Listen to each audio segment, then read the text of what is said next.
انکار بے بنیاد نہیں ہے، وہ ایک دم سے چٹکی تھی اور جب وہ سگریٹ دائیں ہاتھ میں تھامتا ہوا ایک بار پھر سے اس کی جانب جھکا تو وہ گڑبڑاتی ہوئی بیٹھ کر ان کے ساتھ ٹیک لگا گی۔ اس انکار کو بے بنیاد کہتے ہیں جو آپ اپنے شوہر کی قربت سے خائف ہو کر کریں، اس لیے چہرے ضد نہیں کرتے۔ اتنے سالوں کے بندے جذبات کو مزید ابال مت آنے دیں، وہ اس کے نازک وجود سہ نہیں سکے گا۔ اس کے بے حد نزدیک جھکاؤ، وہ مدھم مگر بھاری لہجے میں بولتا، اس کے کانوں سے دھواں نکال گیا جبکہ شرم و حیا سے تپتا ہوا چہرہ لہو چھلکانے لگا۔ شش۔ اس نے کچھ کہنے کو لب کھولنے چاہے تھے جب زرغام نے بائیں ہاتھ کی انگلی اس کے ادھ کھلے ہونٹوں پر رکھتے ہوئے اسے خاموش کروا دیا تھا۔ کیا اب آپ کو ان پر پیار نہیں آتا؟ اپنی سیدھی ہتھیلی اس کے سامنے پھیلاتے ہوئے اس نے وسط میں جگمگاتے تلوں جس کو کبھی وہ دیوانی تھی ان کی جانب اشارہ کیا تو اس کی اندھیلی میں الجھنے لگی۔ آپ کو مجھ پر غصہ نہیں آتا؟ اس کی ہتھیلی پر نظریں جمائے وہ آہستگی سے گویا ہوتی اس دن کی جانب اشارہ کرنے لگی تھی جب نگاہ نے ڈائیورس کا سن کر اس پر الزام کی بوچھاڑ کی تھی۔ نہیں، پیار آتا ہے اور بڑی شدت کے ساتھ آتا ہے۔ کارلو آنکھوں میں غیر معمولی چمک لی، وہ بظاہر سنجیدگی سے بولتا ہوا اس کے قریب آیا اور اس کے ہلتے ہوئے لب اس کی تھوڑی پر محسوس کرتی ہوئی کپا اٹھی تھی۔ نہیں، پیچھے ہوں پلیز۔ فوراً سے پیشتر اسے پرے کرتی ہوئی وہ 1 انچ مزید پیچھے کھسکی تھی۔ کل مما کے ساتھ جا کر اپنی شاپنگ مکمل کر لیجیے گا کیونکہ آپ کے بڑے دادا کی ہر دفعہ نہیں مان سکتا میں۔ اس کے شگرفی ہونٹوں کو دیکھتا ہوا وہ گمبھیر لہجے میں بولتا، اس کے آسان خطا کر گیا تھا لیکن کی کوئی گنجائش نہیں۔ شوہر پلیز، میں نے ہجر کی کالی راتیں آپ کے بغیر گزاری ہیں۔ اب جب دل کو سکون پل نصیب ہوئے ہیں تو کیوں نہ سارے گلے شکوے ایک ساتھ مل کر ختم کریں تاکہ انعام وصل کی صورت میں مل سکیں۔ پناہ پہ ختم ہو جانے والا سگریٹ بجھاتا ہوا وہ اس کی آنکھوں میں دیکھتے ہوئے جس انداز سے بولا، اس کا ہر لفظ اس کے اندر دم توڑنے لگا تھا۔ میں اب اپنی وارڈروب کو اس سرخ رومال کی بجائے آپ کی موجودگی کے احساس سے سجانا چاہتا ہوں۔ اس کے سرخ ہونٹوں پہ انگوٹھا پھیرتا ہوا وہ خمار آلود لہجے میں بولا تو اس کا سانس سینے میں ہی اٹکنے لگا تھا۔ اوکے لیکن پلیز آپ جائیں۔ اس سے پہلے کہ وہ ایک دفعہ پھر سے اسی روپ میں آتا وہ جلدی سے بولی تو زرغام کے بھرے بھرے ہونٹوں پہ دلکش سی مسکراہٹ پھیل گئی جس سے اس کے ہونٹوں پہ سجانے کے لیے وہ سمجھنے سے قبل اس کے چہرے پر جھک گیا اور بے ساختہ دونوں ہاتھوں میں بلینکٹ دبوچ لیا۔ کمرے میں ادھر سے ادھر چکر لگاتے وہ ہاتھوں میں پکڑی پلیٹ پہ بریانی کی چمچ لگاتی کان میں لگے بلوٹوتھ کی مدد سے اپنے دوست کے ساتھ محوی گفتگو تھی۔ میری توبہ، جو زندگی میں پھر کبھی دلہن بنی، یار حد ہے، اتنے گھنٹوں ایک ہی پوزیشن میں بٹھایا ہوا تھا۔ میری تو ٹانگیں دکھنے لگی۔ زور زور سے پیر زمین پر مارتے اس کا پیدل مارچ کھانا اور بولنا ایک ساتھ جاری تھا۔ خوبصورت شرارے میں ملبوس وہ گندی ہوئی چٹیاں کو کندھے پر ڈالے مہندی لگے ہاتھوں میں ڈھیروں چوڑیاں پہنے وہ میچنگ جوری پہنے دوپٹوں سے مکمل آزاد کچھ گھنٹے قبل کی دلہن ہرگز نہ لگ رہی تھی۔ اللہ نہ کرے اور خبردار، یہ مشل اور زمل کو ایسے بکواس مشورے دینے کی بالکل ضرورت نہیں۔ سخت ناپسند ہے مجھے یہ کپلز کے پرسنل فوٹو شوٹ۔ اور دوسری جانب موجود اپنی بہت قریبی دوست جو کہ آج اس کے نکاح پر نہ آ سکی تھی، اس کی بات سن کر قدرے بلند آواز میں بول رہی تھی جب زمل کی چہکتی ہوئی آواز گونجی تھی۔ اس کی آواز سن کے ہی وہ ایک دم سے حیران، دھریا ذرا فریش ہونا، جلدی سے طلال بھائی اور فوٹوگرافر آ رہے ہیں فوٹو شوٹ کے لیے۔ اور اس کے منہ سے یہ بات سنتی دھریا کا دل چاہتا کہ وہ دھاڑے مار مار کر روئے۔ مجھے نہیں کروانا کوئی فوٹو شوٹ۔ مارے کوفت کے اس کی آنکھیں جلملانے لگیں لیکن اس سے قبل کہ زمل کچھ کہتی دروازہ ہولے سے ناک کرتا وہ بڑے استحقاق کے ساتھ کمرے میں داخل ہوا اور ایک دم غیر متوقع طور پر اس کے سامنے آنے پر اس متضاد اپنے لاپرواہ سراپے کا احساس ہونے پر اس کے ہاتھوں میں پکڑی بریانی کی پلیٹ لرز کے رہ گئی جسے فوراً سے پہلے پاس پڑی میز پر رکھ دی۔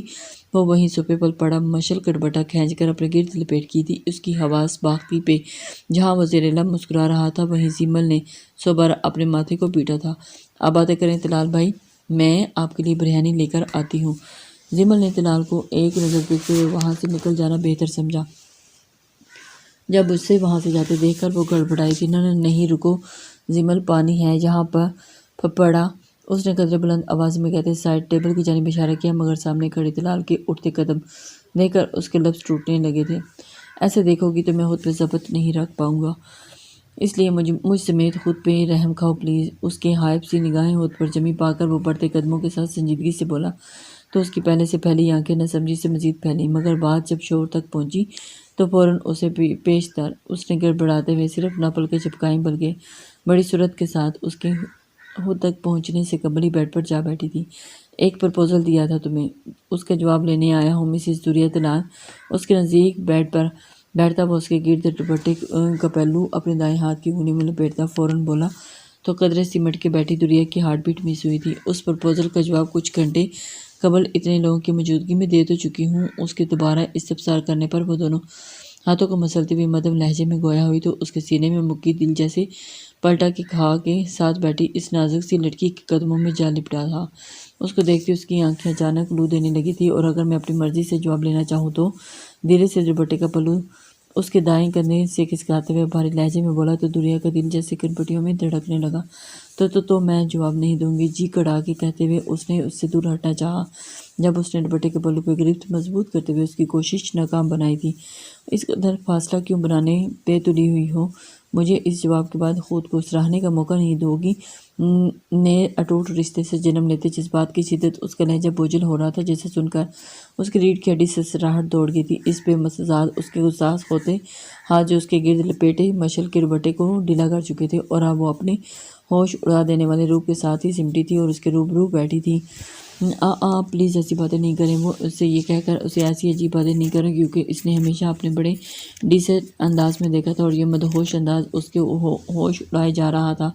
میں باتیں بھی کرنا نہیں چاہتا، اس لمحے مانی ہیزیز میں کہتے ہوئے وہ ہولے سے جھکا اور اپنا پیار اس کے رشتے کی پہلی مہر اس کی کنپٹی پہ لگاتا اس کی ٹھہری دھڑکنوں کو پاگل کر گیا تھا اور پھر یہی نہیں اس کے لب پوری آزادی اور استحقاق کے ساتھ اس کی کنپٹی سے گردش کرتے ہوئے رخسار تھوڑی اور پھر جب گردن کی حدود تک پہنچے تو وہ تڑپ کے اس سے دور ہٹی تھی۔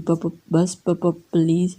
اس کا چہرہ اس وقت تپتے انگارے کے مانے دہک رہا تھا جب دل گویا ہاتھوں پیروں میں دھڑکنے کو بےقرار تھا، لیکن اس کی بس کے جواب میں اس نے ہاتھ بڑھا کر اسے ایک بار پھر نزدیک کیا اور یوں ہی بنا میچنگ دوپٹے کے اس کے ساتھ لگائے جب وہ جیب میں موبائل نگاہ کر اس کی اور اپنی تصویریں لینے لگا تھا۔ تم اس رشتے کے لیے تجبس کا شکار کیوں تھی؟ تصویریں لیتے تلال نے نظریں جھکا کر اپنے کندھے سے لگی دوریا کا سر دیکھا تھا۔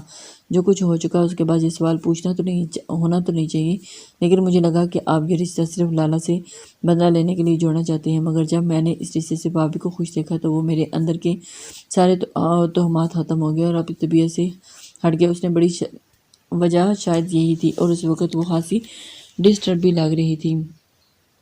اسی وجہ اپنی طبیعت کے مطابق جو تھا اس نے کھل کے بول دیا اور خاصی شرافت کا مظاہرہ کیے وہ چپ چاپ بیٹھا ہوا تھا۔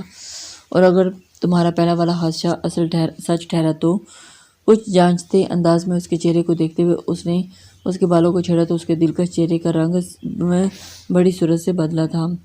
تو کچھ نہیں، بس میں مر جاؤں گی، سپاٹ لہجے میں کہتے ہوئے وہ آنکھیں کے میں ڈھیر ساری کیفیات لیے بولی تو اس کے دل کو جیسے دھچکا سا لگا تھا، اس کی ساتھ ساری جیسے ہل کے رہ گئی تھی۔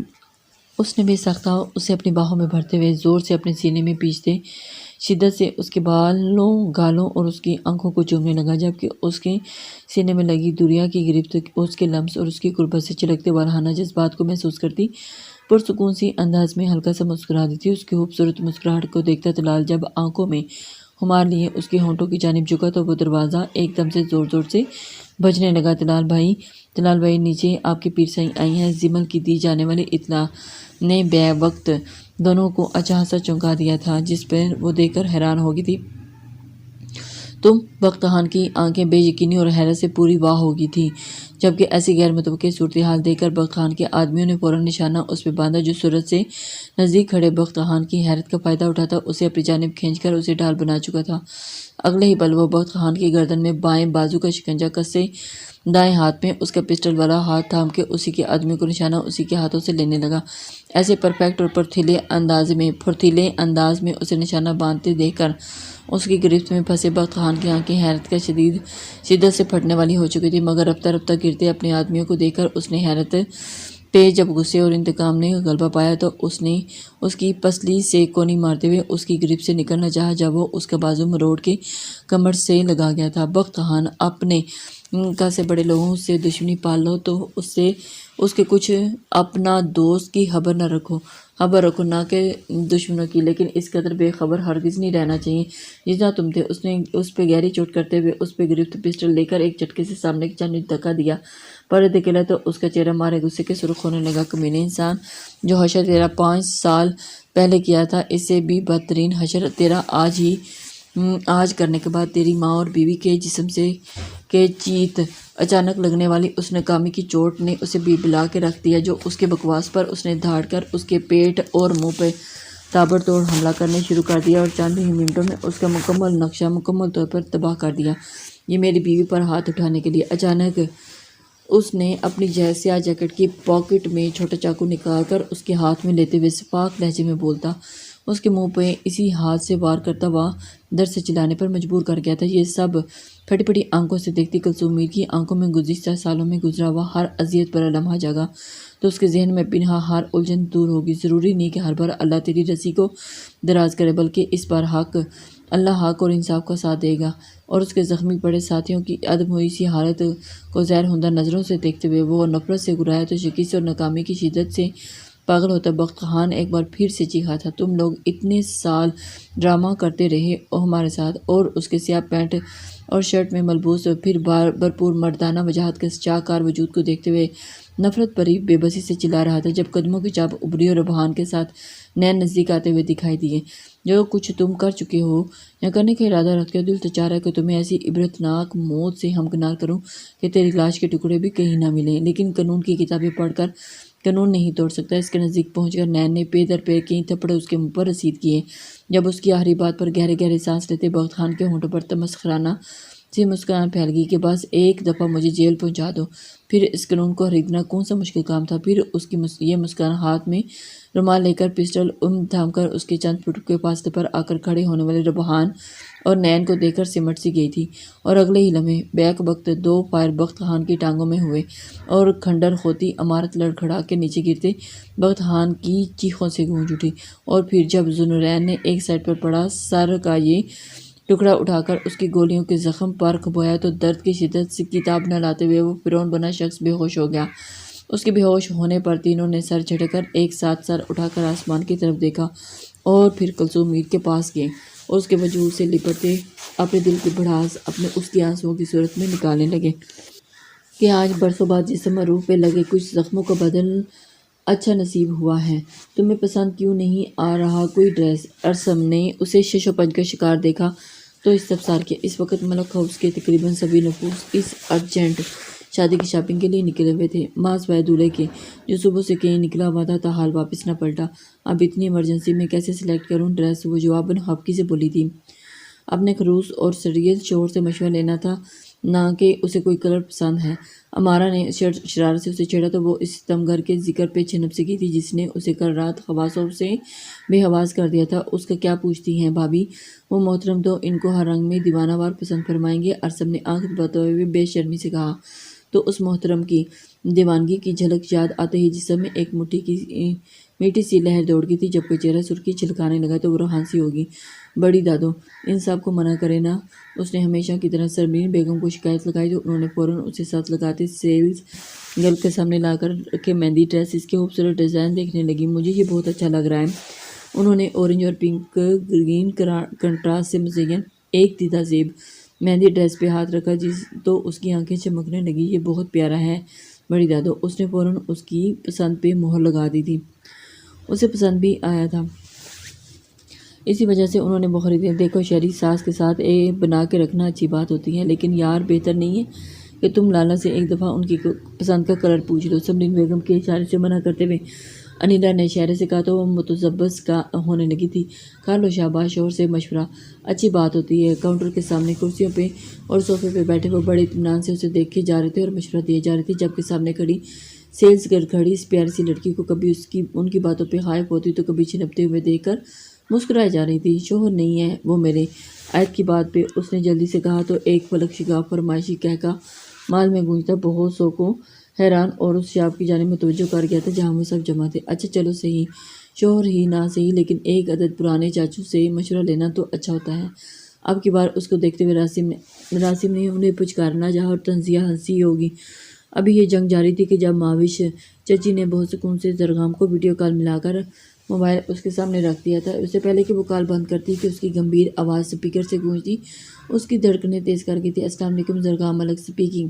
اپنے دھیان میں گم اس نے محسوس انداز میں تعارف کروائے یہ موبائل اسکرین کی جانب دیکھا تو وہ اولیویا کلر کے کرتا اور ٹراؤزر میں مربوط سنہری بالوں میں پونی ٹیل بنائے سیاہ چادر کندھوں پہ رکھے گھبرائی بھی سی اس سے نظریں چرا رہی تھی۔ وعلیکم السلام، یہ آپ سب کے لیے کپڑے پسند کر دیں پلیز۔ سب کی پرشوق نظریں خود پہ جمے دیکھ کر اس نے جلدی سے کیمرہ کا رخ کپڑے کے ڈھیر پر دکھا دیا تھا وہ جو اس وقت شدید ذہنی ٹینشن کا شکار ایک مسئلے میں الجھا ہوا تھا اپنی بیوی کے اپنے بچاؤ کے لیے کی اس حرکت کے باعث اگلے 40 منٹ تک سب کے ڈریسز پسند کروانے میں اپنی رائے کا اظہار کرتا ان کی شاپنگ مکمل کرواتا چلا گیا۔ ہر طرح کی شاپنگ مکمل کرنے کے بعد اس نے سمرین بیگم کو اس کے لیے برائڈل ڈریس اور اس دن کے حوالے سے دیگر ایسیسریز خریدنے سے منع کرتے ہوئے کال بند کر دی تھی، کیونکہ یہ بندہ ہمارے خاندان میں عاشقی کی نئی مثال رقم کرنے والا ہے۔ برائڈل ڈریس کی بابت جب سب کو علم ہوا تو سب کے کم و بیش یہی خیالات تھے کہ جو سن کر بظاہر اسے بہت سے ذہنی اختلافات رکھتی چہرے نے اپنی دھڑکنیں منتشر ہوتی محسوس ہوئی تھی۔ گردیزی ہاؤس میں جہاں کچھ دیر قبل پرمسرت کہہ کے گونج رہے تھے وہاں ایک وقت غیر آرام دہ خاموشی چھائی ہوئی تھی۔ باؤ کیا اتنا ظالم نظر آنے لگ گیا تھا کہ جعفر سائیں کے بیٹے کا نکاح اس کی غیر موجودگی میں چوری کرنے پر مجبور ہو گئے۔ گردیزی ہاؤس کے وسیع لاؤنج میں پڑے سیاہ رنگ کے صوفے میں سے ایک پر بیٹھے پیر سائیں نے جعفر سائیں کی طرف دیکھتے ہوئے بڑے ٹھنڈے سے لہجے میں استفسار کیا تو وہ شرمندگی سے سر جھکا کر رہ گئے۔ نکاح کی مبارک ہو آپ لوگوں کو، جو ہونا تھا ہو گیا اور جو آج ہوا ہے وہ بہت بہتر ہوا ہے۔ تو یہ رسم تو وہ ہے جو ٹوٹ چکی ہے، اب بے بنیاد دشمنی کے چھیڑنے کا فائدہ نہیں کوئی۔ پیر سائیں کے کہنے پہ بہت سو کے چہرے پہ دوبارہ کھل اٹھے تھے۔ ٹھیک کہہ رہے ہیں آپ پیر سائیں، بھی جان جو کہ پیر سائیں کو ماننے والوں میں سے تھی، ہاتھ سے عقیدت بھرے انداز میں گویا تائید گویا ہوئی تھی کہ اتنے عرصے کے بعد ان کے پیر سائیں ان کے پوتے کی منمناتی باوجود اس کے دشمنی کو ختم کر رہے تھے، اور اسے بڑھ کر انہیں کیا چاہیے تھا۔ ایک ہفتے تک ہم اپنی امانت لے آئیں گے۔ دلہن کے روپ میں سجی دوریا کو بڑی سی چادر میں خود کو سمیٹے دیکھ کر اس نے سر پر ہاتھ رکھے انہوں نے بردباری سے کہا تو حماد گردیزی صاحب نے گہری سانس بھرتے ہوئے ان کی بات کی تائید کی، لیکن ہم چاہتے ہیں کہ جب طلال برات لینے آئے تو آپ گنے ہمارے ساتھ آئے اور اپنی بھابھی کو یہاں سے رخصت کروا کے لے کے جائے۔ یہ طلال کی اکلوتی بہن ہے، اس لیے ہم چاہتے ہیں کہ یہ اس کی خوشی میں ہمارے ساتھ رہے۔ اس بار روب اور سنجیدگی سے کہتے ہوئے اس بار وہ بہت سو کے چہرے پھیکے کر گئے تھے۔ آپ گنے کیسے جا سکتی ہے آپ کے ساتھ؟ رضا صاحب نے فوراً جواب پوچھا تو اس کی کشادہ پیشانی پر بل پڑا تھا۔ اب اس سوال کا کوئی جواز نہیں بنتا میاں، وہ اپنے بھائی کی شادی کی تیاریوں کے لیے جائے گی۔ اس کے لہجے کی سنجیدگی دو چند تھی جسے محسوس کر کے بی جان نے ان کی ناراضگی کے خیال سے سب کے یہ باور کروانے کے لیے ربحان گھر نہیں ہے کے باوجود انہوں نے اب گنے کو تیار ہونے کا حکم جاری کر دیا کہ ان کے حال میں جب سب ختم ہو چکا ہے تو پھر ایسی روک ٹال مٹول سے کام ہرگز نہیں لینا چاہیے۔ اور پھر اگلے ہی چند منٹوں میں دل میں ایک عجیب بھاری پن لیے سب کے ساتھ ملتی ہوئی آپ گنے ملک ہاؤس کی دہلیز پار کرتی جب گاڑی میں آ بیٹھی تو اس کا دل گھبرانے لگا۔ دل نے بے ساختہ اس شخص کو شدت سے یاد کیا جو اپنے چاروں دوستوں کے ساتھ اسپیشل روم میں موجود اپنے تمام دشمنوں کو ماں سوائے پیر سائیں کے ان سب کو ان کے کیے کی سزا ان کے مطابق دینے کو تیار کھڑا تھا۔ سیاہ کرولا بہت تیزی کے ساتھ پھرتیلی سڑک پر بھاگتی جا رہی تھی جب ڈرائیونگ سیٹ پر بیٹھے ربحان نے بیک ویو مرر سے بیک سیٹ پر بے ہوش پڑی ذلے اور اس کے ڈھلکتے سر کو کندھے پہ ٹکائے ذوالنورین میر کو دیکھا تھا، جبکہ کلثوم میر نین کے ساتھ الگ گاڑی میں جا چکی تھی۔ ذوالنورین تو واقعی ہی اپنی میڈم سے اتنا ڈرتا ہے۔ ذوالنورین جو ذلے کے بالوں میں انگلیاں چلاتا وہ اپنی سوچوں میں مگن تھا، اس کے سوال پہ چونکا تھا۔ کیا مطلب؟ اس نے بہمیں سکیڑتے ہوئے اس کی پشت کو گھورا تھا۔ مطلب کچھ نہیں، میں بس تم سے یہ پوچھ رہا ہوں، مطلب یہ کہ بھابھی کی اتنی دہشت ہے کہ اپنا ایکشن دکھانے کے لیے اس کو پہلے بے ہوش کرنا پڑا۔ اس نے دانت نکوستے ہوئے وجہ بیان کی تو وہ اسے دیکھ کر رہ گیا تھا جو کچھ دیر قبل ہونے والے ربحان سے مکمل طور پر مختلف نظر آتا سکون سے گاڑی میں ڈرائیو کرتا ہوا دماغ کے پہیے گھمائے جا رہا تھا۔ ٹیچر سے اسٹوڈنٹس ڈرتے ہی ہیں، ایک نظر اس کے وجود پر ڈالتے ہوئے اس نے بے نیازی شو کروانی چاہیے، لیکن سامنے بھی ربحان گردیزی تھا۔ لیکن یہ بات اور ہے کہ ذوالنورین میر اپنی بیگم ذلے ابراہیم سے ضرور زیادہ ڈرتا ہے، رائٹ؟ آنکھوں میں کمینگی بھرے اس نے بظاہر بڑی سادگی سے دریافت کرنے پر ذوالنورین کا دل چاہا کہ راہ کے ایک دھموکہ دے مارے۔ رائٹ اور رانگ کا کوئز تمہارے ساتھ ہرگز نہیں کھیلنے والا اور اس کے منہ سے سننے کے لیے ہر لمحہ تیار تھا۔ زاویہ درست رکھو، تمہاری فضول کی چرچر سے میم کی نیند خراب ہو سکتی ہے۔ اس نے بے دریغ اسے لتاڑتے ہوئے اس کی زبان بند کرنی چاہی تھی جو کہ ناممکن تھی، اسی وجہ سے وہ اپنی بات سے باز تو آنے والا تھا ہی نہیں۔ یہی وجہ تھی اس کی بے سروپاتا باتوں کے بعد جب گاڑی میر پیلس کے پورٹیکو میں رکی تو ضلع کا ہوش ہوا سے بیگانہ وجود اٹھائے ذوالنورین نے جب اس کا بیگ اٹھانا چاہا تو کھلے بیگ سے نظر آتے اس کے سامان کو دیکھ کر اس کے چہرے کی گمبھیرتا خطرناک حد تک بڑھ گئی، اور پھر جب پینچے ہوئے ہونٹوں کے ساتھ ذوالنورین نے ضلع کے نازک وجود کو اپنے بیڈ پہ لٹایا تھا، اسی لمحے پیر حویلی میں چند قبل پہنچنے والی آپ کی نگربان کے سامنے پیر سائیں نے ہلا کے پیپرز رکھے تھے۔ شوہر کی وجہ سے ایک غیر ضروری کام یہ اچھا خاصا وقت ضائع کرنے کے بعد اس نے کال بند کر کے موبائل جینز کی پاکٹ میں گھسیٹتے ہوئے اسے دیکھا جو منہ کے برے زاویے بناتے اسی کی جانب متوجہ تھا۔ میں تمہیں اچھا خاصا ذہین اور سلجھا ہوا انسان سمجھتا تھا، اس نے سمجھتا تھا کہ پر زور دیتے ہوئے اپنی بات کی تو اس نے بایاں ابرو جھکا کر اس کی جانب تیکھے انداز میں دیکھا تھا، یہ سمجھتا تھا کہ اس سے کیا مراد ہے تمہاری۔ اس نے سنجیدگی سے استفسار کیا۔ مراد بہت سیدھی سی ہے، اب کوئی ذہین اور سلجھا ہوا انسان تو فضول ایک گھنٹہ کپڑوں کے کلر سلیکٹ کروانے میں ضائع تو نہیں کرتا۔ دانت کوستے ہوئے اس نے چمکیلی آنکھوں سے وضاحت زرگام نے دانت کچکچاتے ایک گھونسا اس کے کندھے پہ رسید کیا۔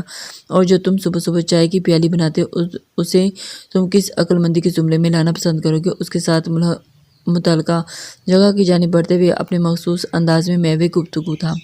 وہ کون سا حادثہ لمبا کرتے ہوئے جیسے کچھ یاد آنے پہ کھل کے ہنس دیا تھا۔ وہ تو ایک وفادار شوہر کو اپنی بیگم جان سے محبت کا ادنا سا اظہار ہے۔ بمشکل اپنی ہنسی کو ہونٹوں میں کے گوشوں میں روکتا ہوا وہ آنکھوں میں شرارتی چمک لیے بظاہر بڑی انکساری سے بولا تو اس کے انداز پہ زر کو نہ چاہتے ہوئے بھی ہنسی آ گئی تھی۔ دو نہیں تین بلکہ 3 نمبر کے انسان ہو تم، مسکراتے ہوئے ہونٹوں کے تعصب سے اظہار کیا۔ تب تک وہ اس کے کمرے کے دروازے پر پہنچ چکے تھے جہاں ان کے مجرم جمع تھے۔ دروازے کو دیکھتے ہوئے ان کے چہرے پر چھائے نرم تاثرات چکلک غائب ہو گئے اور ایک سرد اور سپاک تاثر آنکھوں میں اور چہرے پر چھا گیا تھا۔ دروازہ ایک جھٹکے سے کھولتے ہوئے دونوں ایک ساتھ اندر داخل ہوئے اور تو وہاں ان سب کے موجود نین اور نگاہ نے ایک ساتھ پلٹ کر ان کی جانب دیکھا۔ ربحان پیر سائیں واپس آ چکے ہیں، ہم نے کچھ دیر پہلے بخت خان کے موبائل پر ان کا میسج دیکھا تھا۔ نگاہ نے ربحان کے نزدیک آتے ہوئے آہستگی سے اسے اطلاع دی تو اس نے فوراً جیب سے موبائل نکال کر دیکھا کہ آیا گھر سے کوئی میسج یا کال نہیں آیا، مگر کوئی نوٹیفیکیشن نہ دے کر اس نے سکون کا سانس سرایت کر کیا تھا۔ اٹس اوکے، ابھی سب انڈر کنٹرول ہے۔ ان سب سے نپٹنے کے بعد ان سے بعد میں دو ہاتھ کرتے ہیں۔ اسے تسلی دیتے ہوئے سب سے پہلے پیر سائیں کی جانب بڑھا اور سختی سے اس کے سر پر ایک جگڑتے ہوئے اس کا چہرہ اوپر اٹھایا۔ ان کے چہروں کو غور سے دیکھو سب پیر سائیں، اور اندازہ لگاؤ کہ اپنے سے کم عمر اور نپوس اپنا ذاتی اناج نکالنے کے لیے ان کے کتنے قیمتی سال ضائع کیے تم نے۔ اور بول نہیں رہا تھا بلکہ گھرا رہا تھا۔ جس عمر میں لوگ خواب بنتے ہیں اس عمر میں یہ لوگ دنیا سے چھپ کر اپنے ٹوٹے بکھرے داغدار وجود کو سمیٹنے کی تگودو کر رہے تھے۔ اس کے بال چھوڑتے ہوئے ایک زوردار مکہ اس کے جبڑے پر مارا تو وہ لڑکتا ہوا زرگام کی سمت گیا تھا جو ربحان سے بھی زیادہ بے دردی اور بے مہری سے اسے اپنے نشانے کی زد میں رکھتے ہوئے اس کی فرونیت دکھاتے ہوئے تم شاید یہ فراموش کر بیٹھی تھی کہ ایک ذات اوپر بھی بیٹھی ہے۔ اور ایک بند بوتل کو شازمین میر کے سامنے رکھتے ہوئے نگاہ کے لہجے کی ٹھنڈک اور اس کی ہڈیوں میں اترنے لگی تھی۔ وہ بہو بھی جان چکی تھی کہ اس بند بوتل میں کیا ہے۔ پیسے کی ہوس اور اقتدار کی بھوک نے تو آپ سب کے دلوں میں سے اپنے رشتوں اور احترام کا بھروسہ اس طرح ملیے میٹ کیا تھا کہ آپ سب قتل جیسے منصوبے بنانے لگے۔ نین تابر طور آفاق میر اور عبدالرحمن میر کو زد میں رکھے ہوئے تھے۔ کمرے میں ایک کونے میں جمے ہوئے خون کے ساتھ زخمی ٹانگیں لیے بخت خان ادمخواسا پڑا ہوا تھا، عبرت کی مثال لگ رہا تھا۔ وہ سبھی ان کے حملوں کے جواب میں مزاحمت کرنے کی کوشش کر رہے تھے، اور اسی کوشش میں جب شازمین میر نے نگاہ کو دھکا دیا تو وہ میز سے ٹکرائی اور اس سے پہلے کہ کوئی سمجھ پاتا میز پہ رکھی وہ بوتل نگاہ کے ہاتھ میں لگنے سے نیچے گھٹنوں کے بل قدرے بپھری ہوئی شازمین میر کی ایک دم اس کی ہولناک چیخوں سے گونج اٹھا کہ نگاہ کے ہاتھ لگنے سے جب بوتل گری تو اس پہ رکھا ڈھکن پہلے سے نیچے گرا تھا۔ یا اللہ! شازمین کی حالت دیکھ کر نگاہ فوراً آگے بڑھی کہ اسے اس پل کی اذیت اور تکلیف یاد تھی۔ وہ یہ بوتل بھی صرف اسے ڈرانے اور اس کے تمام جرائم کو قبول کرنے کے لیے لائے تھے تاکہ اسے پھر قانونی کارروائی کے لیے قانون کے حوالے کیا جا سکے، مگر مکافات عمل، اور شاید اسی کا نام تھا۔ اس نے نگاہ اور سامع اور دلے سمیت بہت ساری لڑکیوں کے جذبات کے ساتھ گھناؤنے وار کیے تھے۔ اسے اس کی سزا ملنی تھی۔ نگاہ رک جاؤ! نین نے فوراً لپک کر اسے تھاما کہ بے شک اسے دیکھ کر اسے بھی تکلیف ہوئی تھی، مگر وہ تکلیف ماں اور بیوی کو دی جانے والی تکلیف سے زیادہ نہ تھی۔ شازمین میر کو 4 سپاہیوں کی کسٹڈی میں ہاسپٹل روانہ کرنے اور سب کی دیگر حالت کرنے کے بعد ربحان اور نین نے اپنے تمام مجرموں کو اپنے سپاہیوں کے ساتھ ٹارچر سیل میں بھجوا دیا تھا۔ وہ اتنی جلدی انہیں معاف نہیں کر سکتے تھے۔ ان کے جرائم اتنے آسان تھے کہ ابھی اس کمرے سے نکلنے بھی نہ تھے کہ جب ربحان کی جیب سے رکھا موبائل کنگ اٹھا تھا، گنگنا اٹھا تھا اور اس نے بائیں ہاتھ میں سپیر سائیں کی کالر کو جگڑے دائیں ہاتھ میں جینس کی پاکٹ میں ہاتھ ڈال کر اپنا موبائل نکال کر بلنک کرتی اسکرین کو دیکھا تو ماتھے پر چکن ہوا۔ اس نے پیچھے ہوئے ہونٹوں کے ساتھ کال ریسیو کی اور موبائل سے کان لگایا۔ ہیلو ایس پی ربحان گردیزی، سنا اپنے لولے لنگڑے زخمی دوستوں کے ساتھ مل کر تم نے میرے کچھ ساتھیوں کو اپنے حراست میں لے لیا ہے۔ کال پک کرتے ہوئے پیر سائیں اپنی منحوس آواز کے ساتھ جو بولنا شروع ہوئے تو اس کے چہرے کے عضلات سن ہوگی۔ کام کی بات پہ آئیں، فضول باتیں کرنے کا آپ کو شوق ہوگا مگر مجھے سننے کا ہرگز نہیں۔ بنا کسی لحاظ اور مروت کے وہ تیکھے چتنوں کے ساتھ گویا اس کے نزدیک کھڑے زرگام نے چونک کے اس سمت دیکھا۔ دھیرج رکھو ایس پی، دھیرج، کیونکہ جو میں کہنے والا ہوں وہ تمہیں سننے میں دلچسپی ضرور ہوگی۔ ان کا لہجہ گویا ربحان کی بے بسی کا مزہ لینا چاہتا تھا مگر دوسری جانب ایسی کوئی چاہت نہ تھی۔ میری برد، وہ سختی سے بولا اور پھر جب اس کے الفاظ جی جان سے ٹھٹکا تھا، سنا ہے کہ میرے پوتے کے ساتھ اپنی بہن کا نکاح کیا ہے؟ ہاں تو بے چینی اور اضطراب یکایک اس کی رگوں میں دوڑنے لگا تو سپیر سائیں کی کالر پہ گرفت مضبوط تر ہو گئی تھی۔ تو ہر چیز کی قیمت ایک قیمت ہوتی ہے ربحان گردیزی، اب تم بہن کے نکاح کی قیمت اپنی بیوی کو طلاق دے کے چکاؤ گے۔ اس کی زہر ہندہ آواز پہ اس کی رگوں میں خون کے انگارے مانند لگا جبکہ آنکھیں لہو چھلکانے لگی تھی۔ کیا بکواس کر رہے ہو تم؟ خبردار میری بیوی کا نام اپنی زبان پہ لایا تو ضبط کھوتا ہوا ایک دم سے زور سے چلایا تو ان دونوں کی پیشانی اس کی سمت چونکتے ہوئے اس وقت سب کچھ پناہ کر دینا چاہتا تھا، صرف نام۔ میں تو تمہاری بیوی قائم دائم بیوی کو اپنی حویلی لے کے آیا ہوں اور اس کے سامنے ہلا کے پیپرز بھی رکھے ہیں۔ ارادہ تو یہی ہے کہ ہلا کے پیپر سائن کروا دوں، لیکن پھر بھی تم پر ترس آ گیا کہ کہاں بیوی کے ہاتھ سے طلاق لے کر منہ چھپاتے پھرو گے، اس لیے بہتر ہے کہ تم ہی طلاق دے دو۔ یا پھر اس کے گلے پہ تیز دھار چھری کی مانند اپنے گھٹیا لفظوں کا وار چلاتے ہوئے وہ لمحہ بھر کے لیے رکے تو وہ ضبط کی شدت سے اس کی سانسیں دھوکنی کی مانند چلنے لگی جبکہ غیظ و غضب سے ماتھے کی رگیں اور گردن کی رگیں پھولنے لگی تھی۔ یا پھر میرے بیٹے سمیت میرے تمام ساتھیوں کو ہر طرح کے کیس سے آزاد کر کے بیوی بچے کی رہائی پالو۔ مکارانہ انداز میں بات مکمل کر کے اس نے فوراً کال بند کر دی تو ربحان کا دل چاہا کہ وہ اس شخص کو زندہ زمین میں گاڑ دے اور پھر اس نے سارا غصہ سپیر سائیں اور بخت خان پہ نکالتے ہوئے فوراً گردیزی ہاؤس کا رخ کیا اور اسے سچ جانا تھا۔ یہی وجہ تھی کہ اس نے فوراً گاڑی میں بیٹھتے ہوئے اپنی پراڈو بگاڑ ڈالی تھی۔ آپ ایسا نہیں کر سکتے پیر سائیں۔ پیر سائیں کے حجرے میں ان کے ساتھ بیٹھی آپ گنے نے جب ان کی اور ربحان کی باتیں سنی تو وہ خوفزدہ نگاہوں کے سامنے میز پر رکھے ہاکی لفافے کے رنگ کو دیکھتے ہوئے نبی میں سر ہلایا تو انہوں نے توجہ سے پوتی کو دیکھا۔ کیا تم جانتی ہو آپ گنے جعفر کہ مجھے تم سے رتی بھر بھی کوئی لگاؤ نہیں ہے؟ میرے لیے تم میری پوتی کے رتبے سے اسی دن دستبردار ہو گئی تھی جب وہ کمینہ شخص تمہیں ہماری برسوں سے چلتی ہوئی رسم کو توڑ کے لے چلا اور تم اس نسل کی بانی بننے کو تیار ہمارے سامنے آئی تھی، اور تمہیں میں صرف سپیر سائیں اور اپنے پوتے جسے وہ 5-6 دوستوں موت کے حوالے کر گئے تھے ان کا بدلہ لینے کے لیے لایا ہوں، اور اس سب کے بعد میری بلا سے تم مرو یا جیو اپنے لہجے میں دنیا بھر کی لاتعلقی اور سپاکی لیے وہ بولتے آپ گنے کو تھرتھرا کے رہ گئے تھے۔ بہت خوب پیر سائیں، بہت خوب، شرم آتی ہے مجھے آپ جیسے شخص کو اپنے باپ کہتے ہوئے اور اس علاقے کا مرشد اور پیر کہتے ہوئے۔ جعفر سائیں کی اچانک آواز پہ انہوں نے پلٹ کے دروازے کو دیکھا تو چہرے کی رنگت فوراً متغیر ہوئی کہ وہاں سے حویلی کے سبھی نفوس چہرے پہ نفرت لیے اندر داخل ہو رہے تھے۔ کس بیٹے اور پوتے کا بدلہ لینا چاہتے ہیں آپ جسے خود آپ نے گناہوں اور لذتوں کی دلدل میں اتارا تھا، اور کیوں لینا چاہتے ہیں آپ ان کا بدلہ؟ کبھی ان کی بیوی ماں بہنوں نے سر پر سایہ شفقت تو رکھا نہیں، اپنی انا کے لیے بدلہ لینے کا کھیل رچایا ہے آپ نے۔ نسرین بیگم اندر آتے ہوئے گویا پھٹ پڑی تھی۔ اگرچہ بیٹے کی موت اور شوہر کی قید اور سزا کا غم انہیں بھی بے تحاشا تھا، لیکن وہ اس قدر ظالمانہ اور بے رحمانہ رویے کی توقع نہ رکھتی تھی۔ اپنے مرتبے اور اپنے نام کا خیال کر لینا تھا، یہی سوچ لیتے کہ آپ لوگ کس جگہ پر بیٹھے ہیں اور آپ انہی لوگوں کی زندگیوں کے کھیلنے کے ساتھ بیٹے اور پوتے کے لیے میری بیٹی اور بیٹے کی زندگی اجاڑنا چاہتے ہیں؟ آبگینے اور دلال کو دیکھتے ہوئے جعفر سائی نے افسوس زدہ لہجے میں کہا، جبکہ آبگینے سمیت سب کے دم سادے بہتے ہوئے آنسوؤں کے ساتھ انہیں دیکھ رہے تھے۔ میرے منہ کو مت آؤ تم لوگ، میرے اسی نام اور مرتبے کی وجہ سے میں نے تم لوگوں کے لیے کیا ہے یہ سب۔ سنبھلتے ہوئے انہوں نے اپنا بچاؤ کرنے کی صحیح کرنی نہیں چاہیے تھی۔ آپ کی دوسروں کی رگوں کو کاٹ کر حاصل ہونے والی حرام کی کمائی۔ ان کی بات سن کر غم و غصے سے پاگل ہوتا دلال ایک دم دھاڑا تو لہجے بھر کے لیے لاجواب سے ہو گئے تھے۔ انکار بے بنیاد